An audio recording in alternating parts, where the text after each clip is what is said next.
I wasn't really like I would always dance for my. Oh, g'day guys. How you going? Just watching a little podcast, a Skate Like You podcast. I'll turn that off. Actually, it got me thinking. Skate culture in Australia. I've been watching a few of these Skate Like You podcasts. It's a guy named Mark Magoo Vachon. Not sure if I got that name right, Mark. Yeah, but an interesting podcast. But it's very US centric, as you expect. It's from a US site, so it sort of deals with a lot of more things like rhythm skating, jam skating, and so forth, and the culture of skating in America and in the US. And it got me thinking that we don't really have that. Well, we don't have the same sort of culture in Australia. So I thought I'd have a little chat this morning about my history of skating and my ideas about the skate culture in Australia. I didn't start skating until I was about 16 or 17. Someone invited me to a session out at Thirroul, which was the local rink at the time. It was an old movie theatre that had been converted into a skating rink. A lot of movie theatres, I think, back in the day were converted into skating rinks. It was an old King's Theatre, and it was on the highway at Thirroul. There's actually now it's called it's a entertainment venue again now. It's entertainment venue. Sorry, it's called Anita's Theatre, which has bands there and visiting bands. Never actually been back there since it got converted. But anyway, I digress. So I started about 16 or 17, invited to a session. I started going, wobbling around, hugging the walls, and eventually got into speed skating. And I raced for a few years with some great skaters over the years. But back then, and probably a little bit more still in today, the whole culture of Australian skating was you had probably four different main groups of people back then. You had your session skaters, which was guys just to go session skate and just hoon around on a Friday or Saturday night. You had your artistic skaters, which you didn't really see them at the sessions much. I think they probably trained at outside normal session hours. You had roller hockey skaters, roller hockey players who played roller hockey, obviously. And then you had speed skaters, which I was one of them. So they didn't really intermingle at all, really much in general sessions. I ended up working at the roller skating rink at Thirroul as a DJ and a floor controller and the skate box, giving out skates, fixing skates, and so forth. And my coach back at the time, Sk8LikeYou, he was the one that actually taught me how to mount skates, especially with the T-nut mount. But that was like back over, we're talking almost 50 years ago. I'm 65 this year, and I started, probably about 16 or 17. So well over 45 years, 47 something years I've been mounting skates and skating. Like I said, I skated probably till I was probably 22. So I didn't really, skated and raced for about 4 or 5 years. So I wasn't really big. I wasn't great, wasn't fantastic. I was average, very average. I used to fall down a lot. So that was my claim to fame. But anyway, I did actually go back. And then I had a big break from skating. I didn't actually skate. I actually went into bodybuilding. So I went into bodybuilding and I became Australian champion twice. So that was good. But a lot of that because of my training through Sk8LikeYou. He gave me that commitment and drive and understanding how to train and so forth. That's how I became successful. I like the training. Anyway, go back to skating again. Then I got then roller derby sort of kicked off. So that's now the fifth thing. So women's flat track roller derby became a thing, and I got sort of sucked into that. I was helping doing mostly videographer work. I got an interest in doing video, so I was videoing derby games, and I went there and trained with the derby girls a bit and helped them out a bit with their skating. But I was still, a speed skater at heart, and roller derby was just way too slow for me. I was getting too old to get bashed, getting knocked over. And my whole idea too, when I was skating, was you're trained to stay up, not trained to fall down. So derby was just too frustrating and slow for me. So I went back to skating. I trained.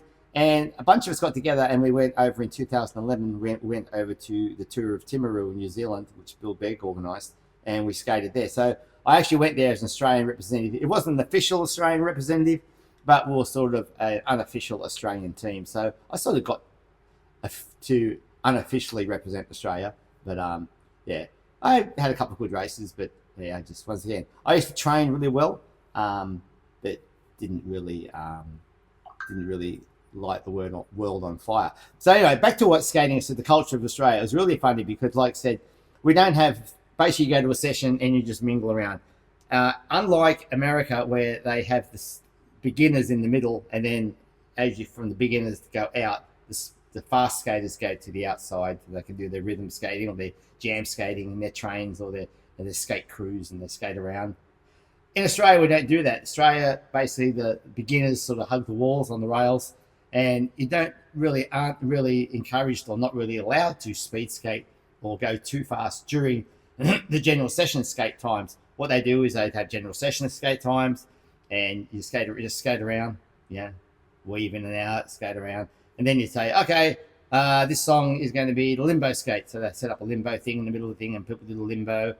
Or they might do a game where they have a big dice and they chuck it up your corners. You've got clubs, spades, hearts, and diamonds, and you blow the whistle, and everyone stops. They throw a dice.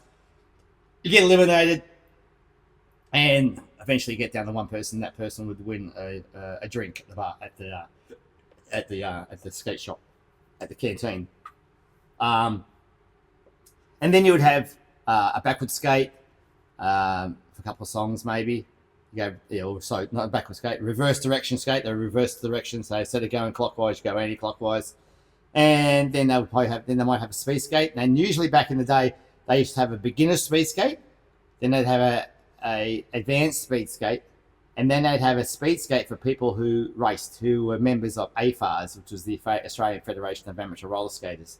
So that would be the beginner skate, then advanced skate, and then AFARS members only. And AFARS members only, that's for the guys who raced. So you couldn't get on the floor unless you were really, really, really good. And we used to go around the big train, like a big pack around, the cones out, and so forth. So like I said, we don't really have this culture in Australia where it's rhythm skating and jam skating and so forth. So people, it's really funny. Probably Americans come to Australia, I think, what the hell's going on? It's just pretty much, sessions are pretty much chaos. So drink coffee.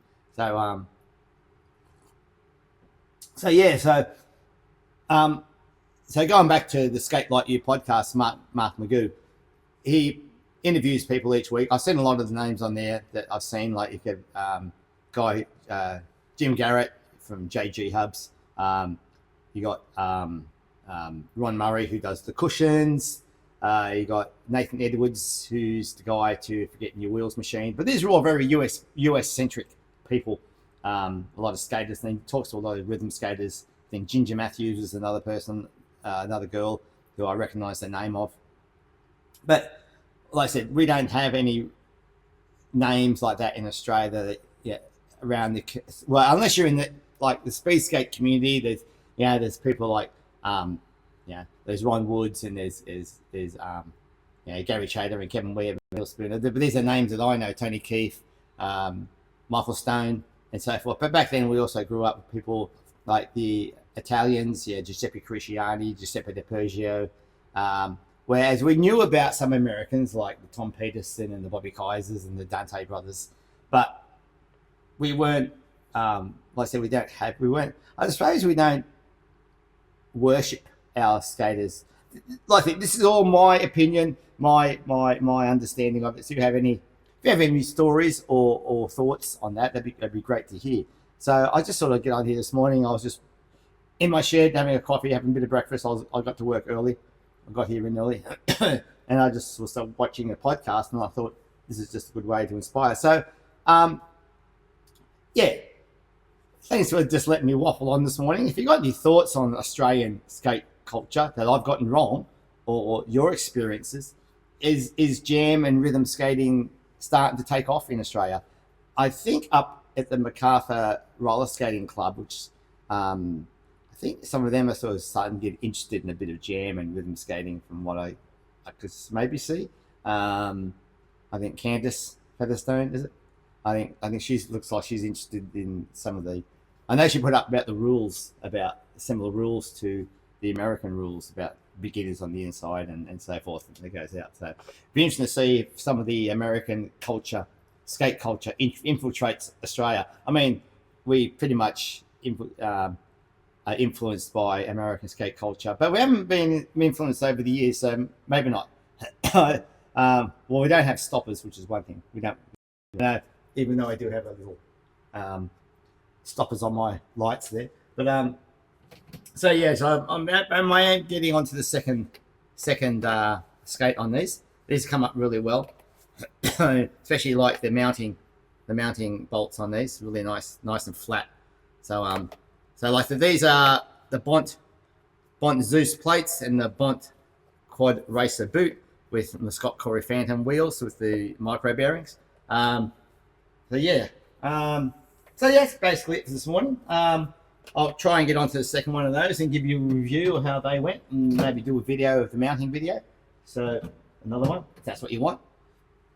But yeah, so that was just me waffling on again, as usual, something to watch. But I'd like to hear your thoughts and opinions on Australian skate culture, or whatever skate culture is in your country. Do you have rinks? Do you skate outdoors? Do you skate indoors? Do you skate at the park? Yeah, like at the verticals on the skate parks, whatever. Yeah, it'd be interesting to see what people's. I would love to do the sort of thing like a podcast like Sk8LikeYou podcast that Mark Magoo Vachon does, but it's a lot of work to set it up as well, and I don't have the time probably to do it. I'd love to go and it'd be good to see Mark actually interview someone like Scott Corey or Jeff Hibby Jibby, or someone like Brad Cassell, who's like almost like our historian, or Ron Woods, some of the Australian sort of icons of Australian skating. That'd be great. I would love to do it too, but like I said, it takes a lot of setting up and a lot of time, and it's just something that I'd rather go there. I'd love to go up to Scott Corey's Scotty's little workshop and have a little film up there and interview him. But once again, it's always been, I have asked a few times and I have mentioned a few times to him, but hasn't happened yet. But maybe, you never know, one day. I'd love to go to China to Alexander Bont. That'd be fantastic, I reckon. Have a look at that. That'd be great. So shout out to Alexander Bont as well. Yeah. So anyway, guys, like I said, I just had some time this morning, and I thought I'd get here and put some words on video and send it out as a bit of an update. All right, guys, take it easy. Thanks for watching. And like I said, I'll waffle on as usual, but take it easy. Have a great day. Get out for a skate. Love you all, and I'll catch you next time. See you guys. Bye. I'll go back to the video. Oh, what was it up to? Entertain my family and stuff. And then I had like a boy. Hey, he's talking to a guy named Tony Zane. Where I just wanted to be a Yeah, it's just that. boy band. So that's it. And so what came with that was me seeing a lot of dance too, you know? Yeah. And then I remember I went to a YMCA with one of my friends, and that's the first time I ever. Yeah, so that's the Sk8LikeYou podcast. There's about 100 episodes up there, so check it out. All right, guys, see you later. Bye.